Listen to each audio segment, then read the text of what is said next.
इसमें हम त्रिशक्ति और नव दुर्गा को राशिस के बेसिस पे समझेंगे। नव दुर्गा की नवरात्रि जो होती है वो हमारे त्रिगुणास पे वर्क करती है, जिस वजह से हमारे कर्मास बैलेंस होते हैं। एरीज, लियो एंड सैजिटेरियस, ये अगर कुंडली में लगा के देखें, नवरात्रि के फर्स्ट 3 डेज होते हैं जिसमें आप शैलपुत्री, ब्रह्मचारिणी और चंद्रघंटा कर रहे हैं। तो हम ये कह सकते हैं कि इन राशियों में हमारे जो जी। जो भी प्लैनेट्स बैठे हुए हैं वो हमारे प्रारब्ध को दिखा रहे जी, हैं। ये भी कह सकते हैं, बिल्कुल। लेकिन जब राशि की शक्ति को हम मैनिफेस्टेशन में ले रहे हैं प्रकृति में, वहां नव दुर्गा है। दशा महाविद्या काल की विद्या है और नव दुर्गा शक्ति, energy, time and energy makes the cosmos work. So जो मोस्ट इम्पोर्टेंट रिचुअल है किसी भी नवरात्रि का, वो है जो हमारे लिए सात्विक वे होता है, बलि का। ये मंत्र को स्वाहा के साथ पढ़ना और उसकी आहुति डालना। ये सबके लिए आपने बहुत ही अच्छी रेमेडी दे दी है मैम इस चैप्टर में, जो कोई भी कर सकता है। बहुत ही ब्यूटीफुल तरीके से मैम आपने इस कॉन्सेप्ट को समझाया है कि कोई भी इजीली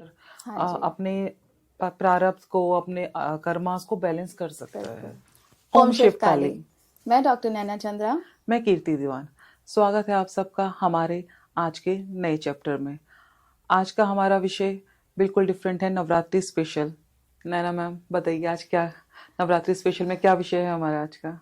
जी, सो ये चैप्टर जो हमारा रहेगा, इसमें जो हम टॉपिक कवर करने वाले हैं वो आप हर नवरात्रि, हर साल नवरात्रि में इसको रेफर कर सकते हैं। तो इसमें हम त्रिशक्ति और नव दुर्गा को राशिस के बेसिस पे समझेंगे और हमारा जो मेन थ्योरी इन्वॉल्व रहेगा वो होगा त्रिगुणास के द्वारा कर्मा थ्योरी को समझना।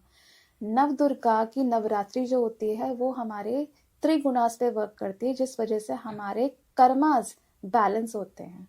तो इसके बारे में आज हम समझेंगे कि कैसे राशिस के साथ ये लिंक्ड है। तो अब राशि से लिंकिंग से क्या होता है कि आपको इजीली समझ आ जाता है कि दैट आपकी कोई, जैसे चंद्र राशि है, आपका लगन क्या है, आपकी किसकी दशा चल रही है, जिसमें जो प्लैनेट जिस राशि में बैठा है। तो बहुत सारी टेक्निक से आप इसको, अगर आप एस्ट्रोलॉजी थोड़ा सा भी बेसिक जानते हैं या राशि भी जानते हैं अपने, तो बहुत आराम से समझ लेंगे।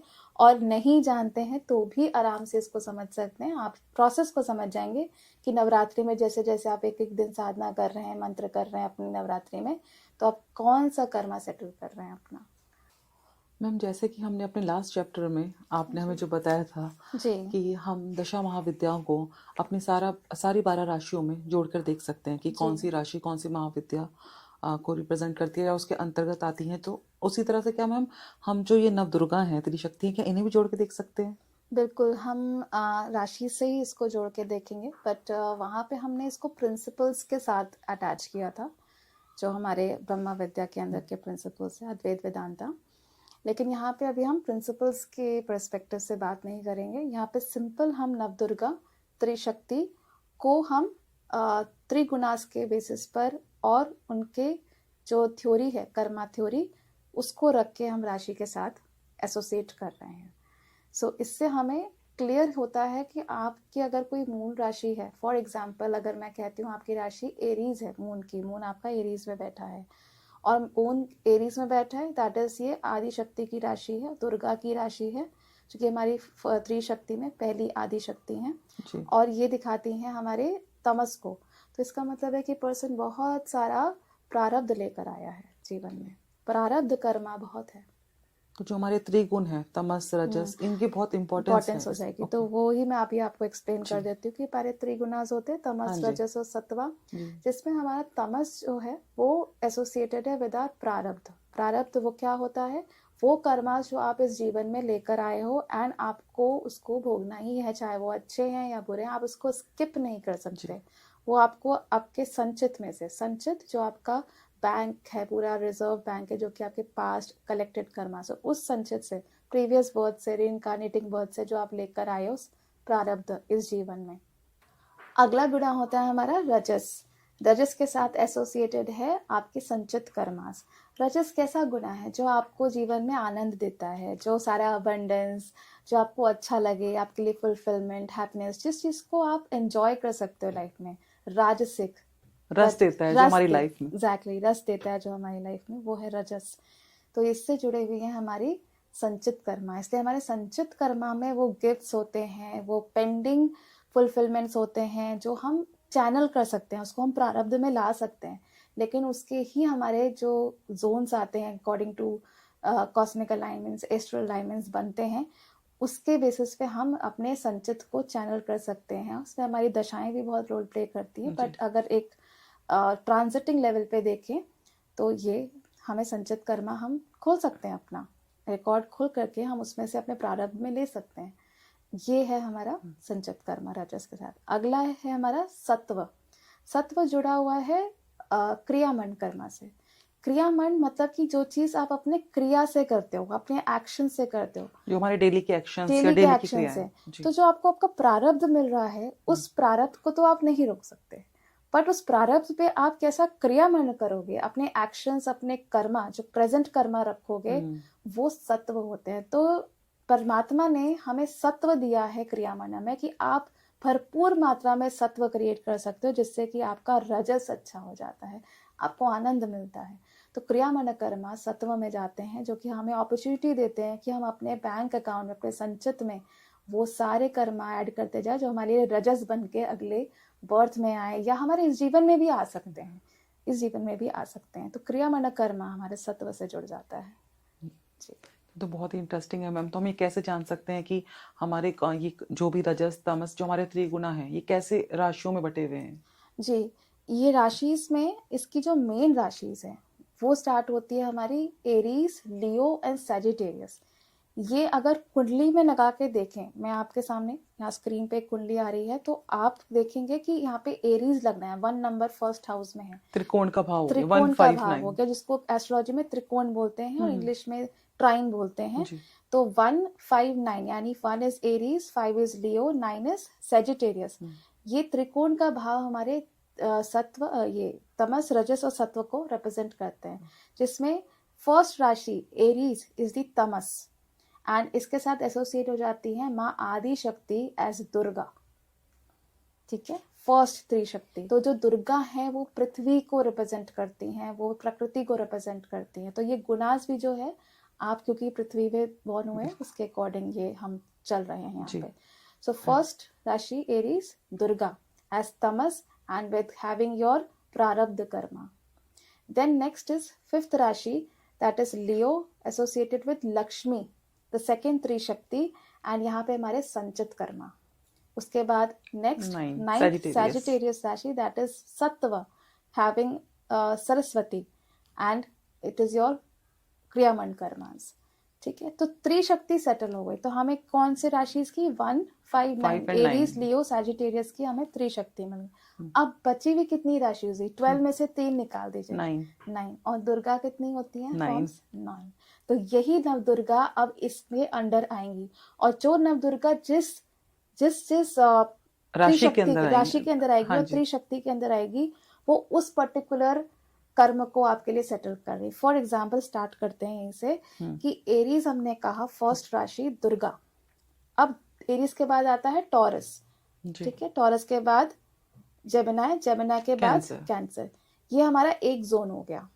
ठीक है, और इसके अंदर हमारे सारे कौन से कर्म आ जाएंगे, प्रारब्ध। क्यों, क्योंकि एरीज ने क्या स्टार्ट किया था हमारे लिए, प्रारब्ध कर्मा तमस से। और उसके बाद लियो आ जाएगा, तो ट्रांजिशन हो गया, प्रारब्ध से हम किस पे आ गए, संचित पे आ गए, तो वहां से चेंज हो जाएगा। तो मतलब लियो के आगे की जो 3 राशि हुई, वर्गो, लिब्रा, स्कॉर्पियो, वो हमारे लिए हमारे संचित कर्म में आ गए। ठीक है, फिर 9th राशि में फिर ट्रांजिशन हो गया क्रियामंड कर्मास में। तो फिर इसके आगे की जितनी बची हुई राशि हुई, कैप्रिकॉर्न, एक्वेरियस और पाइसेस, वो हमारे लिए क्रियामंड कर्मास हो गया। ऐसे राशि हमारी एसोसिएटेड है। अब इसके साथ हम नव दुर्गा को जोड़ देते हैं। तो हमारी फर्स्ट राशि दैट इज दुर्गा, एरीज, उसके बाद हमारी जो नव दुर्गा स्टार्ट होगी उसी सीरीज में, उसी ऑर्डर में, जिस सीक्वेंस में हम प्रैक्टिस करते हैं नवरात्रि में, कौन सी होती है, Shailputri first. So now Shailputri will go to the Taurus. ठीक है, then next is Brahmacharini, that will go to the Gemini. उसके बाद नेक्स्ट होती है Chandraghanta, that will go to the Cancer. तो इसका मतलब क्या हुआ कि जो आपके नवरात्रि के फर्स्ट 3 डेज होते हैं, जिसमें आप शैलपुत्री, ब्रह्मचारिणी और चंद्रघंटा कर रहे हैं, ये फर्स्ट 3 डेज आपके प्रारब्ध को बैलेंस कर रहे हैं, उनको अलाइन कर रहे हैं। तो जो भी आपके प्रारब्ध में, चाहे आपको प्रेजेंट जो भी मिल रहा है आपकी लाइफ में, अच्छा बुरा, आप किसी पर्टिकुलर पैटर्न में फंसे हुए हो, एग्जिट नहीं कर पा रहे हो, तो ये उसको बैलेंस करेगा, अलाइन करेगा और आपके क्रियामंड को अच्छा कर देगा। तो हम ये कह सकते हैं कि इन राशियों में हमारे जो जो भी प्लैनेट्स बैठे हुए हैं वो हमारे प्रारब्ध को दिखा रहे हैं। जी, ये भी कह सकते हैं, बिल्कुल। अगर आपकी मून साइन बाय चांस, जैसे मैंने एग्जांपल दिया था, एरीज में हो, तो आप बहुत प्रारब्ध लेकर आए। मून साइन बहुत इंपॉर्टेंस रखेगा यहाँ पे। मून साइन एक्चुअली आपको बताएगा कि आपके पास क्या स्कोप है, क्या प्रारब्ध ज्यादा लेके आए। देखिए, प्रारब्ध सब लेकर आए, बिना प्रारब्ध के कोई नहीं आएगा। वो एक यूनिवर्सल प्रारब्ध तो सब लेकर आए ही आए, तभी उसका वजह से ही आपका बर्थ हुआ है। नहीं होता प्रारब्ध तो आप आते ही नहीं। लेकिन आपकी ज्यादा स्कोप किसका है इस जन्म में? प्रारब्ध सेटल करने का है, या क्रियामणा बनाने का है, या आपके लिए संचित कर्मा से कुछ अपने लिए बनाने का है। तो इससे हम क्या जान रहे हैं कि हमारी नवरात्रि क्या है, वो हमारे त्रिगुणास को भी सेटल करने का एक माध्यम है। और इसलिए नवरात्रि में त्रिशूल भी बहुत इंपॉर्टेंट होता है। दुर्गा क्या पकड़ती हैं? त्रिशूल, जो कि त्रिगुणास को बैलेंस करता है। एक ह्यूमन के अंदर, ह्यूमन रेस के अंदर त्रिगुणास को बैलेंस दुर्गा करती हैं जी। तो यहाँ से हमें नेक्स्ट पे आते हैं संचित कर्मा, क्योंकि हम 5 राशि पे आ गए। 5 राशि मतलब लियो, 5th राशि, दैट इज एसोसिएटेड विद मां लक्ष्मी होल्डिंग द संचित कर्मा। इनकी अंडर की नवदुर्गा कौन सी हो गई? इसके आगे की Kushmanda, that is associated with Virgo now, क्योंकि हमने लास्ट चंद्रघंटा कही थी। चंद्रघंटा के बाद कुष्मांडा आती है, जो कि लक्ष्मी के अंडर, संचित के अंदर चली जाती है। Now 6th राशि वर्गो, that is कुष्मांडा। 7th राशि लिब्रा, that will be स्कंद माता। Then 8th राशि Scorpio, that is your Katyayani. तो मतलब आप ये 3 कौन सी हो गई? संचित कर्मा में संचित कर्मा। ये आपके संचित कर्मा से आपको चैनल करे। तो आपके नवरात्रि में जब अगले 3 दिन, फर्स्ट 3 डेज के बाद अगले 3 डेज होते हैं, 4th, 5th and 6th day, आपके वो संचित पे वर्क कर रहे हैं, आपके संचित कर्मास को चैनल कर रहे हैं। गिफ्ट्स एंड जो भी आपके पेंडिंग गिफ्ट्स हैं या फुलफिलमेंट सब, उसको लेकर के आएंगे ये।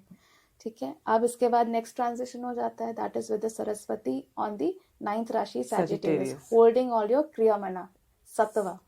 तो यहाँ पे अब आपके 7वां स्टार्ट होता है, the scope for your actions, your Karma in the present birth. तो यहाँ पे हमारी नेक्स्ट नवदुर्गा कहाँ चली जाती हैं? स्टार्ट होती है काल रात्रि से, क्योंकि लास्ट कात्यायनी के बाद आती है काल रात्रि, जहां से हमारी सरस्वती के अंडर ये फॉल कर जाते हैं। So Katyayani goes with the Capricorn, and then Mahagauri goes with the Aquarius, then last Siddhidatri goes with the Pisces. तो यानी ये 3 नवदुर्गा हमारे लिए हमारे क्रियामना पे काम कर रही हैं। तो ये हमारे क्या करेंगी? जब हमारे लास्ट 3 नवरात्रि के डेज होते हैं, और इसी में हम वो भी करते हैं, कंचक खिलाते हैं जी। और अपना पूरा नवरात्रि का जो सारा संकल्प है पूरा करते हैं। क्यों करते हैं संकल्प पूरा? वो हमारे क्रियामना में ऐड होता है। तो जितनी नवरात्रि आप अष्टमी बनाए चाहे नवमी बनाए, तब आप जब कन्या भोज करवाते हैं, कंचक करते हैं, आप अपने क्रियामना को स्ट्रॉन्ग करते हैं, अच्छे कार्य करते हैं, दान पुण्य का कार्य करते हैं। तो आपका क्रियामना अच्छा होने लगता है, आपके कर्म अच्छे होने लगते हैं, जिससे आप अपना संचित अच्छा कर लेते हो और प्रेजेंट प्रारब्ध को अलाइन कर लेते हो, बैलेंस होने लगता है हमारा, त्रिगुणास बैलेंस होने लगते हैं। तो नवरात्रि त्रिगुणास का बैलेंस है, स्पेशली थ्रू नवदुर्गा साधना। तो हम ये भी कहेंगे कि मैम जो हमारी 10, 11 या 12 राशियों में जो प्लैनेट आते हैं, उनके लिए हमारे पास एक फ्री विल है, उन्हें बैलेंस करने के लिए या उन्हें अच्छा करने के लिए। बिल्कुल। अब इसमें अगर हम जाएं इंडिविजुअल राशि को समझे, जैसे हमने पहले कई चैप्टर्स में समझ भी चुके हैं, मेटाफिजिकली समझ चुके हैं, आप जोड़ सकते हैं। देखिए, कॉन्सेप्ट्स को जोड़ना आपको आना चाहिए। आप कॉन्सेप्ट्स को जब ब्लेंड करते हैं तो बहुत सारे आंसर्स आते हैं। हम इसमें कुछ फ्यू एग्जांपल्स ले लेते हैं। जैसे अगर हम कैप्रिकॉर्न की बात करें, जो कि किस में आती हैं? सरस्वती के अंडर, क्रिया मन कर्म सत्व के अंडर आ रही हैं। और 10th राशि क्या है? कैप्रिकॉर्न।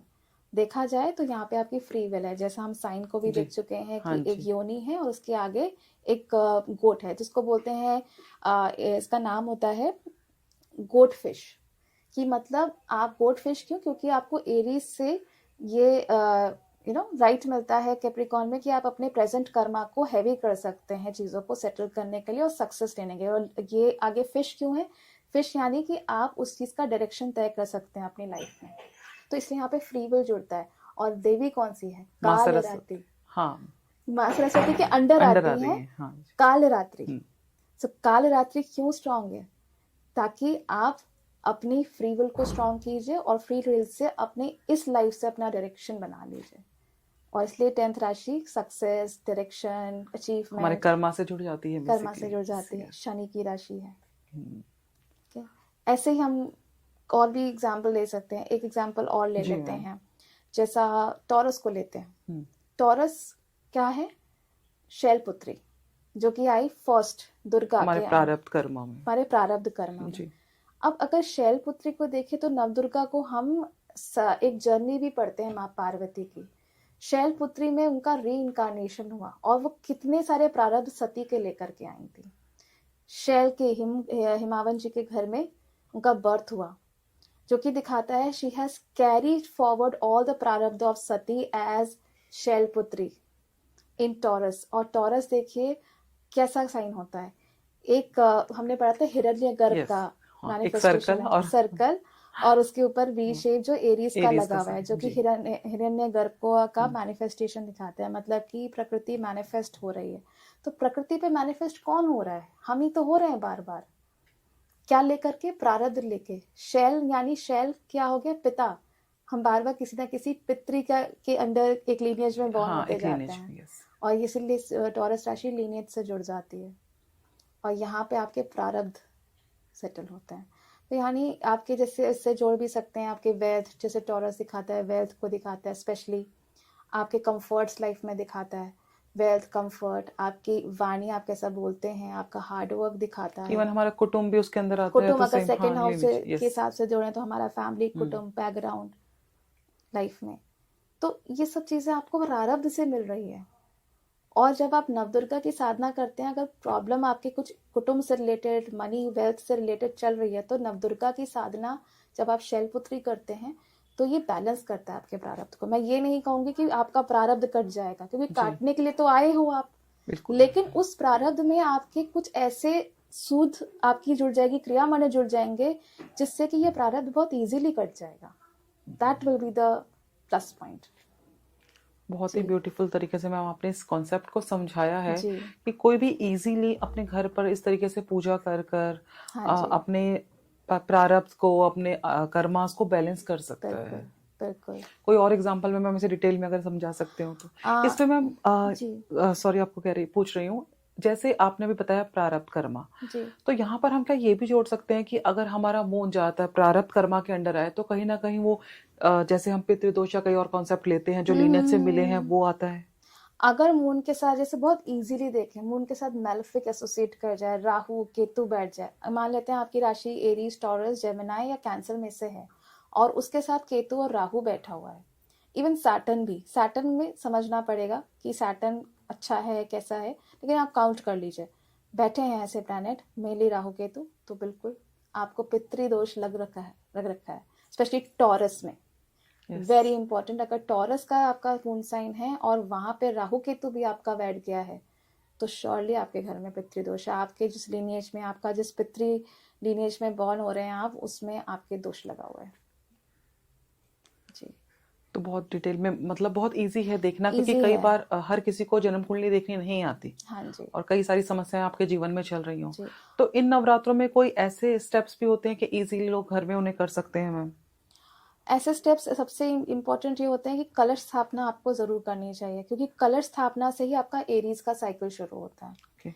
हमने अभी बलि वाले चैप्टर में कहा था, आपने भी कहा था, हम नारियल, नींबू यूज करते हैं कलश स्थापना में, हम नारियल ही तो रखते हैं। हाँ जी। तो जब आप नारियल रखते हैं तभी आपकी एरीज की साइकिल शुरू होती है। सो जो मोस्ट इम्पोर्टेंट रिचुअल है किसी भी नवरात्रि का, वो है कलश स्थापना, जो हमारे लिए सात्विक वे होता है बलि का। तो आप जब कलश स्थापना करते हैं, आप एरीज को एक्टिव कर देते हैं, वहां से नवदुर्गा एक्टिव हो जाती हैं और वो साइकिल बिगिन हो जाता है। फिर एक एक दिन आपको क्या करना है, आपको सिंपल उस कलश स्थापना के सामने अपने हवन करना है। हवन का बहुत महत्व होता है नवदुर्गा साधना में, जितना दशा महाविद्यास में नहीं होता, उतना नवदुर्गा में हवन का महत्व है। होमम करना, आपको हर नवदुर्गा के मंत्र को स्वाहा के साथ पढ़ना और उसकी आहुति डालना is very important each day. चाहे आप 11 आहुति डालिए, that is the best remedy for this, क्योंकि जब आप स्वाहा कहते हैं, स्वाहा के अंदर त्रिगुण एडेड है, त्रिगुणास की शक्ति है स्वाहा के। स्वाहा, स व हा, इसके अंदर त्रिगुणास है। तो जैसे ही आप स्वाहा करते हैं, त्रिगुणास बैलेंस हो जाते हैं। जी, आई थिंक ये सबके लिए आपने बहुत ही अच्छी रेमेडी दे दी है मैम इस चैप्टर में, जो कोई भी कर सकता है। नवदुर्गा राशि की शक्ति बनती है। राशि को जब हम काल के चक्र में पढ़ते हैं, काल और कर्म में भी पढ़ते हैं, कर्म में नवदुर्गा भी जुड़ जाती हैं, लेकिन काल चक्र के वे में पढ़ते हैं तो सिर्फ वो दशा महाविद्या के वे में होता है। तब आपको अद्वैत वेदांता के प्रिंसिपल्स फॉलो करने पड़ेंगे। लेकिन जब राशि की शक्ति को हम मैनिफेस्टेशन में ले रहे हैं प्रकृति में, वहां नवदुर्गा है। तो अगर हम एक लेमैन भाषा में कहें तो दशा महाविद्या काल की विद्या है और नवदुर्गा शक्ति, energy, time and energy makes the cosmos work, makes प्रकृति वर्क। टाइम एंड एनर्जी तो कॉम्बिनेशन में चलते हैं। सो नवदुर्गा इज एनर्जी, बेसिकली शक्ति। तो आप बिल्कुल जब करते हैं ये, तो आपकी राशि की शक्ति अलाइन होती है, energies. Thank you so much ma'am. आपने आज इतने ब्यूटीफुल तरीके से हमारे दर्शकों को बताया कि कैसे हम लोग अपनी राशियों को अलाइन कर सकते हैं नवदुर्गा के साथ। जी मैम, एक छोटा सा क्वेश्चन था मेरा यहाँ पर कि आपने बोला कि सिर्फ चंद्र राशि को हमें अलाइन देखना है। जी, चंद्र राशि मैंने इसलिए मेंशन करी, वैसे चंद्रमा, चंद्र जो है वो आपके शिव एंड शक्ति दोनों का कारक है, ठीक है, अगर स्पिरिचुअली ले। और चंद्र राशि मेनली आपको दिखाती है आपका वो कर्मा जो आप इस वर्थ में सबसे ज्यादा एज अ फोर्स लेकर के आए हो। प्रारब्ध तो आपका रहेगा ही रहेगा, बिना प्रारब्ध के आपका रीइंकार्नेशन नहीं होता, बट उसके साथ आपका फोर्स ज्यादातर किसका आया है? प्रारब्ध का आया है, संचित का आया है, या क्रियामाना का है। इट्स लाइक एन अपॉर्चुनिटी कि आप क्या अपॉर्चुनिटी लेके आए हो। अपॉर्चुनिटी संचित कर्मा भी हो सकती है, क्रियामाना भी हो सकती है, और प्रारब्ध भी हो सकती है। प्रारब्ध की अपॉर्चुनिटी भी बहुत ब्यूटीफुल होती है। क्या पता आप प्रारब्ध में बहुत सुंदर चीजें लेके आए, इस लाइफ को कंप्लीटली भोगने के लिए भी आए हो। प्रारब्ध का मतलब खाली आपके लिए पेनफुल कर्मास नहीं है, वो दोनों कंटेन करता है, पेन एंड हैप्पीनेस, गुड, सब कुछ करता है। तो आप वो लेकर आए हो, ये हमें अल्टीमेटली समझ आता है। फिर हमें थोड़ा एस्ट्रोलॉजिकली जाना पड़ता है कि मून का सिचुएशन कैसा है, कौन से प्लैनेट्स मून के आगे पीछे साथ में बैठे हैं, एस्पेक्ट कर रहे हैं, और मेनली मून राशि का जो लॉर्ड है वो कहाँ गया है, वो बहुत इंपॉर्टेंट होता है। तो ये सब जोड़ करके आपको बहुत अच्छा खूबसूरत सा आंसर मिलता है। इसीलिए हम मून राशि को, इसीलिए मून राशि इम्पोर्टेंट है। जी, इसी के साथ हम आज का ये चैप्टर समाप्त करते हैं। ओम शिव काली।